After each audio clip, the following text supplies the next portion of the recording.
Cette cession interviendra d'ici la fin de l'année 2016.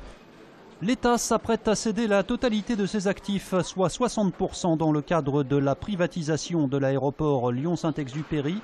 Une réunion de travail sur le sujet était organisée aujourd'hui à Bercy avec Emmanuel Macron. Réunion à laquelle participaient notamment Jean-Jacques Kéran et d'autres représentants des collectivités locales. Alors pour nous, ce qui est essentiel, c'est le cahier des charges.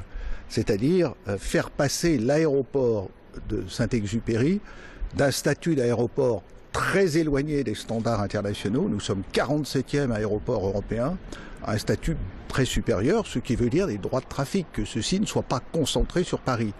Nous avons cité le cas d'Emirates, qui aujourd'hui a 5 liaisons hebdomadaires, souhaite en ouvrir 2 autres. Genève Aéroport pourrait faire partie du consortium d'investisseurs.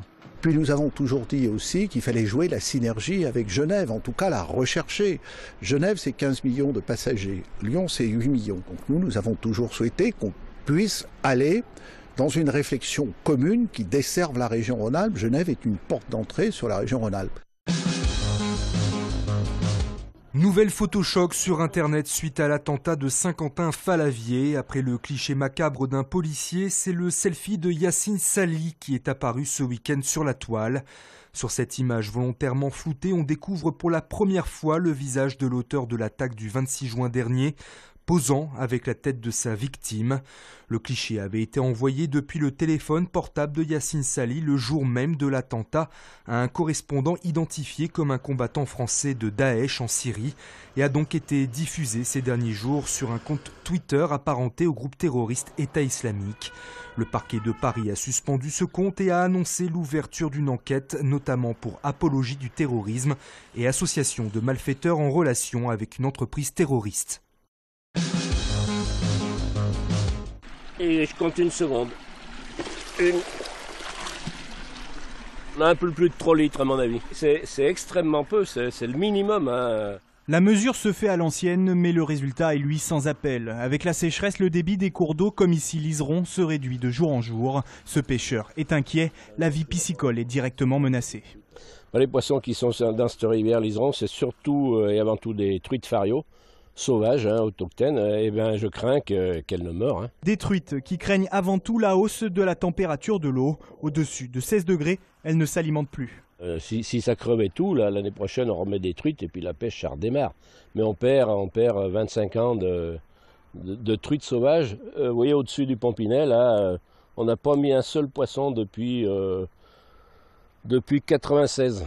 Pour l'instant, l'Iseron est alimenté artificiellement par le lac du Ronzet grâce à une vanne ouverte en permanence. Mais si la pluie n'arrive pas rapidement et en quantité, la rivière pourrait s'assécher, comme c'est déjà le cas de la plupart de ses affluents. Un couac dans le plan de rachat du transporteur rhône-alpin d'Entresangles par l'américain XPO.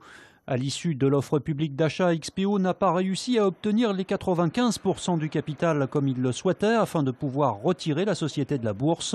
Un retrait bloqué par l'arrivée d'un autre Américain à la réputation de requin, le fonds d'investissement Elliott, qui s'est invité au capital à hauteur de 9% dans le cadre de l'OPA. Rappelons qu'au printemps, XPO a mis 2,17 milliards d'euros sur la table pour s'offrir d'Entresangles. Le rachat n'est pas remis en cause, mais le fonds Elliott pourrait espérer faire monter les enchères pour céder ses 9%. XPO a déjà lancé une procédure en référé auprès du tribunal de commerce.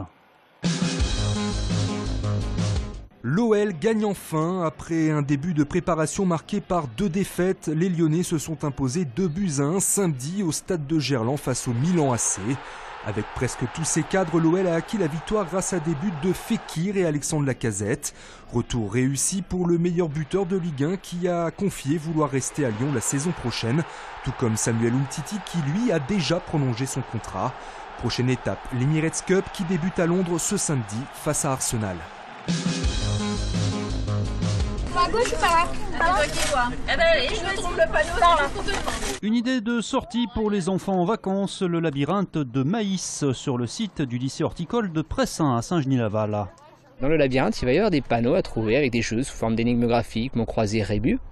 Donc il faut compter à peu près 2 heures d'activité. Donc c'est des jeux qui sont ludiques et pédagogiques pour les enfants, mais aussi pour les adultes, avec des questions de culture générale. On va pouvoir jouer à un jeu sur un thème, donc nous cette année les robots et les humains, et apprendre des choses tout en s'amusant. Le nom des robots, là, tout ça, plus. Goldorak, Astro Boy, Wally, un 2D2. On va essayer de trouver un autre chemin pour trouver le reste des panneaux et il nous reste un poinçon à trouver. Le labyrinthe de maïs de Saint-Genis-Laval est ouvert jusqu'à fin août, tous les jours de 13h à 18h. L'entrée enfant est à 6 €.